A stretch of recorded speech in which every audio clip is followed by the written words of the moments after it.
Hello, and welcome again to Addicted to Murder with our, what were we calling these? Video spotlight. Video spotlights. Woohoo, number 3. Yes. Sorry, we were going to do this a long time ago. I think we were thinking about doing it with BTK. We thought about it with BTK, and then I think we talked about it again with Mr. Napolitano. Okay, yep. Mm-hmm. So it's coming to you late, but here we go. We are doing narcissistic parents.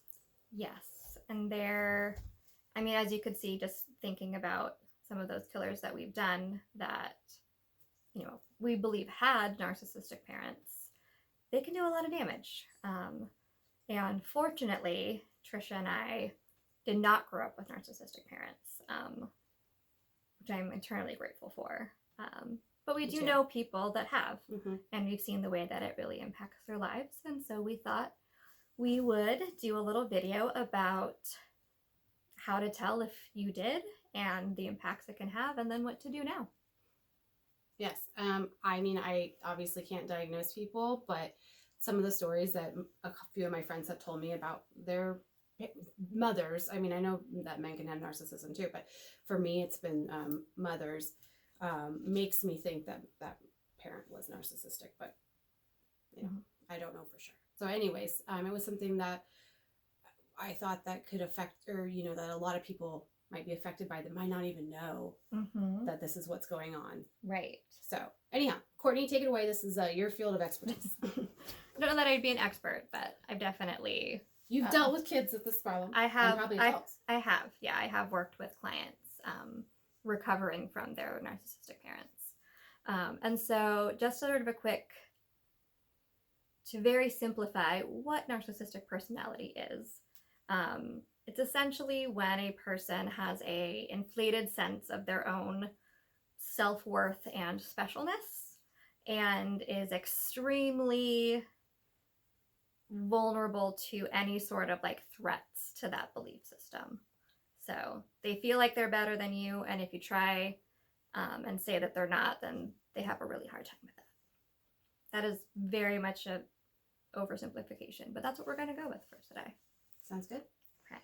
So I did some research, and I found this list on a website. It's called choosingtherapy.com, so I'm not going to take credit for this.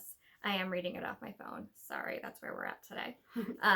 But they had 17 possible signs that you had a narcissistic parent. And so these are the things that your parent may have done while parenting you. So they may have constantly be needing the conversation to be about them. They would probably be pretty immature and selfish. They would brag about your achievements to others, but rarely acknowledging you or supporting you emotionally. They might blame others for any problems that you have that actually stem from their own behavior.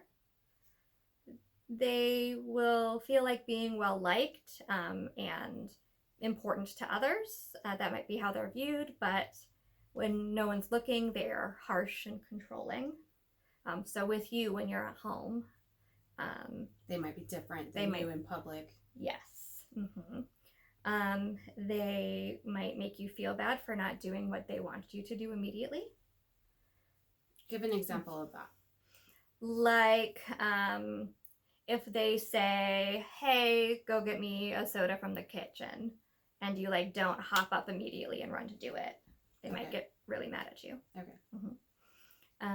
They might make you feel guilty by boasting about how much they have done for you, right? The whole I gave birth to you and fed you and clothed you, and this is how you treat me kind of thing. I sacrificed everything for you. Yes, exactly. They might be harshly opinionated at home, but put up a front for other people. So holding their opinions in until they get home, essentially. Being ruthless, unforgiving, and doing anything to be on top, or doing anything to make sure that you are on top, because you reflect on how they look, essentially. Right? Being absent from your life events. making you feel anxious and often lowering your confidence, making you engage in sports or other activities despite your wishes to stop, failing to provide warmth and emotional nurturance in the relationship, using you to attain personal gain, being bothered and annoyed when you need time and attention, making poor excuses to limit your time together, and displaying sudden mood changes and volatile anger. So now, we probably all have experienced our parents doing like maybe one or more of these things from time to time. So just because like maybe your parent had mood swings for a few months, that doesn't mean that they are narcissistic.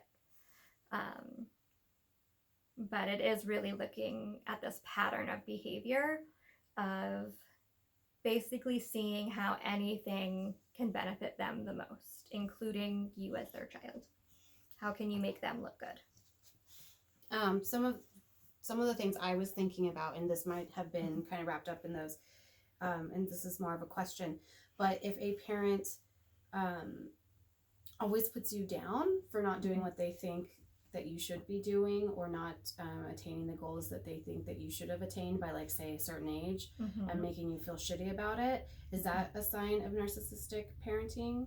Yes, absolutely, because they might have these expectations of you that are likely unreasonable, and it would very much seem like an affront to them and their specialness if like you're not able to meet those. And when you feel like you constantly, there's no way you can make your mom happy, there's no way you can make your dad proud of you. Yep. Those are things that I hear them like from my friends that Absolutely. I think might have narcissistic parents.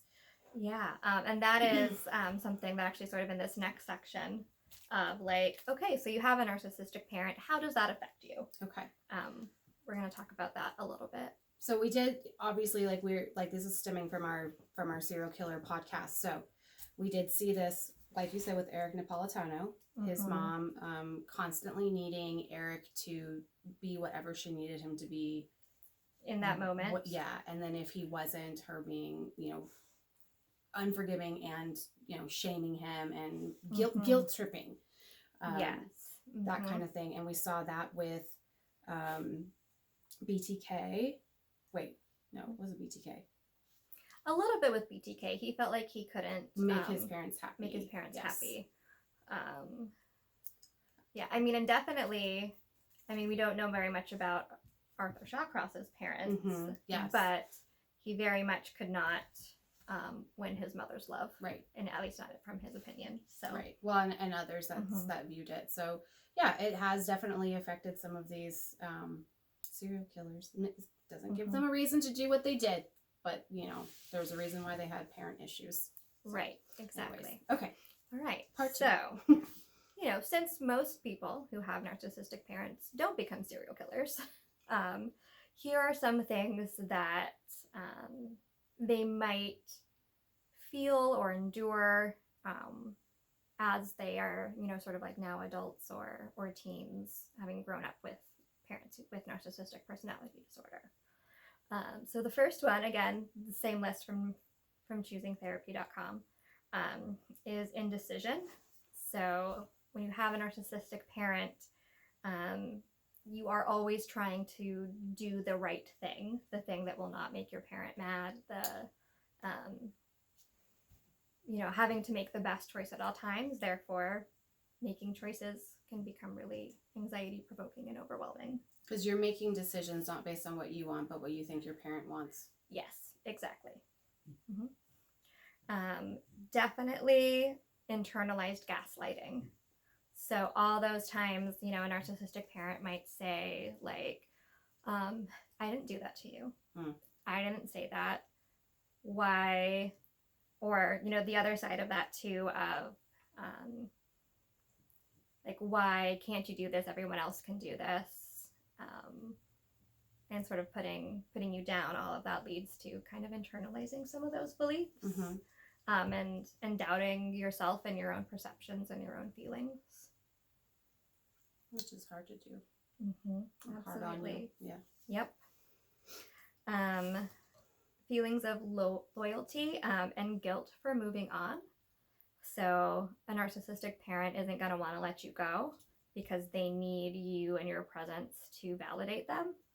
So, they might sort of demand extreme loyalty from you, and they might guilt trip you if you try and leave, or if you move on into a different relationship, for example. Like if you were to get married, a narcissistic parent might have very negative opinions and do very negative things to your partner because they are taking them away from them. Mm-hmm. You also grow up to not focus on your own needs because all your life you've had to focus on the needs of the narcissistic parent. So what does everybody else want? What would make them happy? And learning to kind of put yourself on the back burner. And then you carry that into other relationships as well. So in friendships, in romantic relationships, even in employer relationships, always thinking about like, well, what will make the other person happier?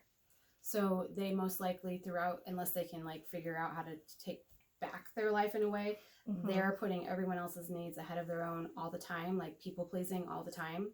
Pretty much, yes. Okay. Yeah. Chronic self-blame, right? Everything is my fault. Probably because they were told growing up that everything was their fault. Makes sense. Yeah.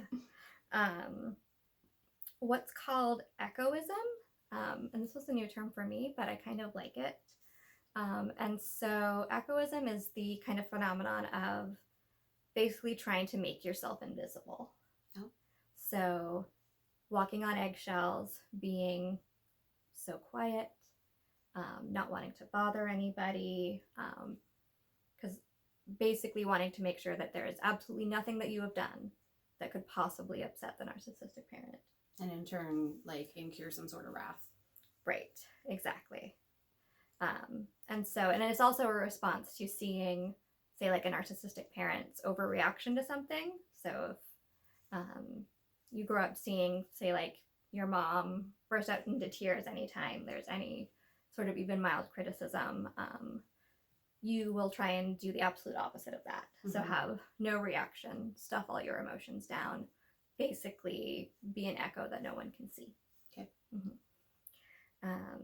It also leads to what we call insecure attachment in relationships, because with a narcissistic parent, there is so much of that back and forth of like, I love you, you're the best, you're doing all these things that are making me happy, but then you do one thing and then they're angry with you, or suddenly you're the worst thing that happened to them and you don't appreciate them. And all of that back and forth leads to not really being able to trust relationships, and kind of always being in fear of, can I trust that this person isn't going to just turn on me? And I know we've talked about attachment before when it comes to some of our serial killers.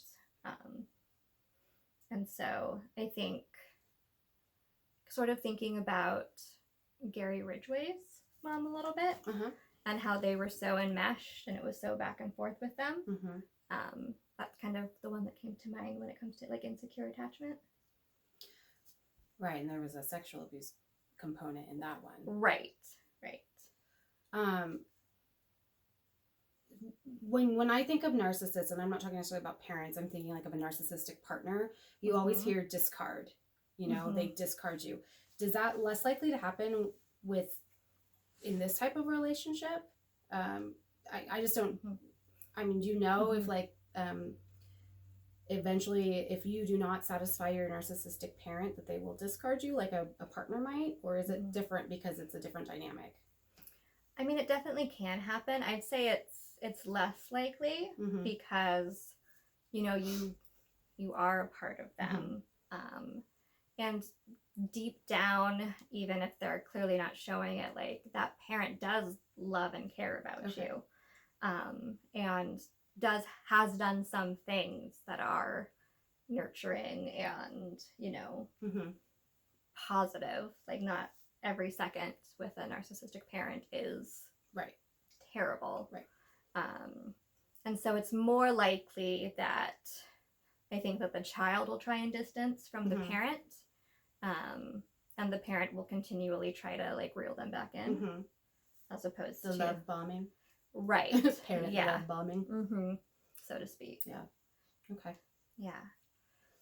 And so with that, I think the biggest thing that ties all of these impacts together is kind of just always being on edge.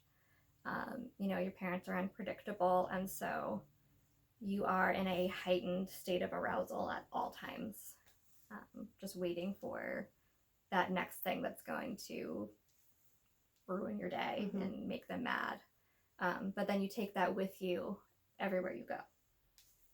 So you're anxious that if you say the wrong thing to the person standing in front of the produce you want at the grocery store, that something terrible will happen.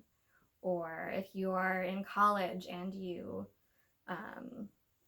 need to ask a question from your professor instead of just knowing already, like you might be too anxious to do that. And then it kind of trickles into sort of all the parts of your life. Yeah.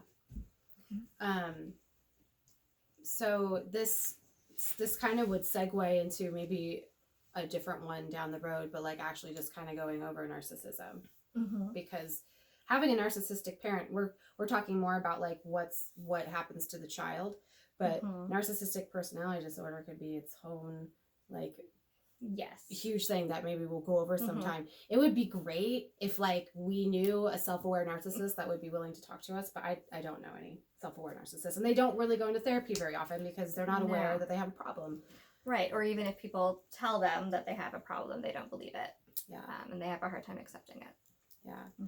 Do you think that people who have narcissistic parents have a more likely chance of becoming a narcissist themselves, or do you think it's kind of the opposite because of the way they were raised? They're so different from the narcissistic parent.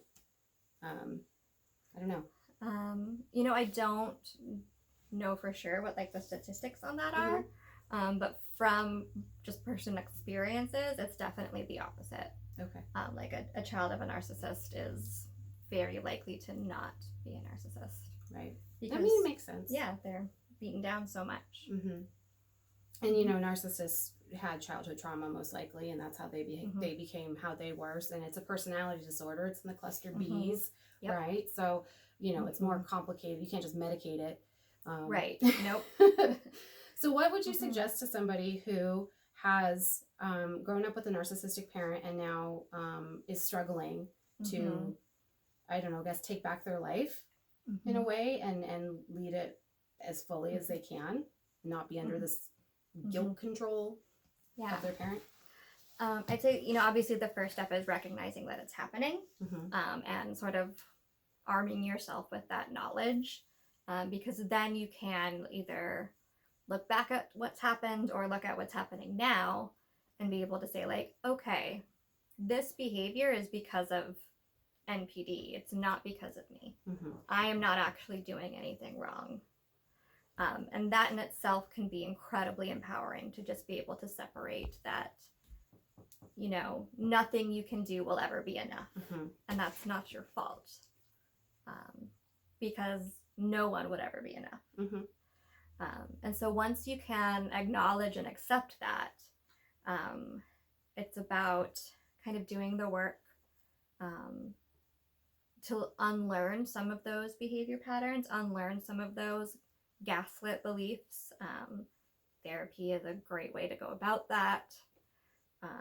And then ultimately, and this is kind of one of the controversial pieces sometimes, is setting really clear boundaries with that parent. And sometimes that means having no contact with them. And that can be, I think, the hardest part because, yeah, they are your parent. You do love them. They do love you. Like, it's hard to just say you're no longer in my life. But ultimately, You have to taking protect yourself. Yeah, exactly. And that could mean that there's absolutely no contact. That could mean the boundary is, hey, mom, if you talk to me this way, I'm going to leave, or I will not continue this conversation if it continues this way. But setting those boundaries for yourself so that you can have a safe, have safe relationships, and hopefully a safe relationship with your parent. But sometimes that looks like not having one, and that is okay, even if, you know, a lot of society tries to tell us that, like, you can't leave them, they're family. But sometimes your family sucks. Yeah. Like, just to boil it down, and sometimes your family sucks, and it is okay to not want to have those people in your life. Right. Because ultimately you are responsible for you. And sometimes that means cutting ties. And it's hard. I mean, I have BPD, but I have also had to have these boundary talks with people in my life, mostly because I'm doing the bad stuff and they need to have boundaries with me, telling me to stop acting the way I am. But once I recognize that something is going on that's attributed to my BPD, I'm able to rationalize it and move on. And I feel like that's kind of what you're saying with someone who is experiencing, you know, like a flashback of a narcissistic parent and the behavior it's and then they're like, you know, going there in their brain and they're needing to relearn those behaviors. And the first step is to, like, tell that person who's doing that, like, no more of this, because it's not right, it's not fair. I don't know that they're intentionally doing it, but it's happening regardless, and it's hurting you. Exactly. So yeah, and once you know what those triggers are for you as well, it's working on them and setting those boundaries with other people in your life as well, like with partners or friends, or removing yourself from situations that are not healthy for you. Well, and I can see, like, a person who grew up with a narcissistic parent who are exhibiting these behaviors you're talking about could be easily taken advantage of by other people, not necessarily narcissists, but other people in their lives, because they are so eager to please and to avoid controversy and, you know, just to keep the peace. That I could see that being a big problem, and people getting, you know, hurt over and over again by other people. Knowing that they are how they are and manipulating them. Right. Exactly. But that's my cynical point of view, so that might not necessarily happen very often, but it is a thing. And, you know, not to just harp on the negative, but there are some strengths that people can get from having lived through a parent with NPD. You know, you are much more likely to be aware of people's moods, reading body language, reading microexpressions, and that is a strength. That's, you know, emotional intelligence, is being able to do that. You know what it's like to compromise. You know, you might have to learn to compromise less in your life, but that is, you know, a useful tool. I imagine you probably work hard, because you were always working to get their approval, right? Right, exactly. So it's not all bad. It's about sort of taking these patterns and channeling them into something that is positive. Yeah. So there's hope. There is hope. There's hope. Absolutely. Do you think, have you personally ever done family therapy with a narcissist on their child? I mean, I kind of doubt it, because, like, again, it's hard to get a narcissist to go to therapy just because simply they don't think there's a problem. But have you ever had that in your years of experience? That's a good question. I think I've worked with families where one parent has, like, narcissistic traits, not necessarily full-on NPD, but definitely some like traits and patterns. And it's about, again, like, making them aware of it, and really tying into that love and care that they do have for their children, that, like, when you do this, like, this is how it affects them. And if you can get through to them on that level, you can sometimes see change. Cool. Okay, do you have anything else you want to say? I don't think so, but Okay. Well, if you guys have any requests for these, I mean, this is our third one. mm-hmm. So Right. just like let us know, because they're kind of fun to do, and they're more of a spitballing thing as opposed to our podcast, which is scripted, and so I stumble over words all the time. And it's also kind of fun to put her on the spot. So and I kind of like being put on the spot. Yeah. It's like a nice fun challenge for me. So there you go. yeah, so if there's anything that like any mental health condition or type of therapy or something you've been through that you think you'd want to hear more about, let us know. Yeah. Or if even if it's about having a narcissistic parent, if you have something you want to let us know about that maybe we didn't cover, you know, as we said, we don't have them. So we're going off of other people's experiences, not our own. So yours is unique to you. Yeah. So, all right. Well, thank you guys. All right. See you later. Bye.